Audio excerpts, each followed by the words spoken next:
کلمہ پڑھا ہے تو میرا فرض بنتا ہے نماز پڑھنا. میں اپنے گاڈ کو بھی پرے کرتی ہوں. بسم اللہ الرحمن الرحیم.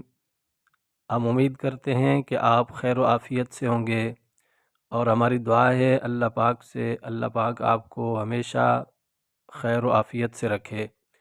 ناظرین، عمرے کی خواہش ظاہر کرنے کے بعد راکھی ساونت اور فاطمہ نے کہا ہے کہ میں نے کلمہ پڑھا ہے تو نماز بھی مجھ پر فرض ہے.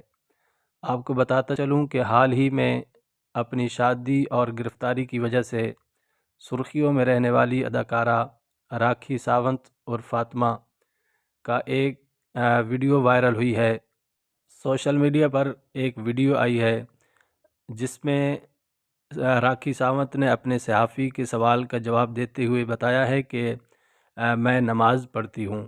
یاد رکھیں کہ راکھی ساونت نے چند دن پہلے اپنے بوائے فرینڈ عادل خان درانی کے ساتھ شادی کی ہے، جس کے بعد وہ سرخیوں کی رونق بنی ہوئی ہیں. ناظرین، راکھی ساونت نے بتایا ہے کہ میرا شوہر مسلم ہے، میں مسلم ہوں، اس لیے ہم پر فرض ہے کہ نماز پڑھنا، اور میں نماز پڑھتی ہوں. واضح الفاظ میں بتایا ہے کہ نماز پڑھنے سے مجھے کوئی نہیں روک سکتا. اور اس کے بعد انہوں نے ایک دربار میں حاضری دی. راکھی ساونت نے شادی کرنے کے بعد اپنا نام فاطمہ رکھا ہے، اور شادی کرنے کے بعد انہوں نے اپنے شوہر عادل خان درانی کے ساتھ خواجہ غریب نواز دربار پر حاضری دی، وہاں پر چادر بھی چڑھائی. دعا کریں اللہ انہیں استقامت عطا فرمائے.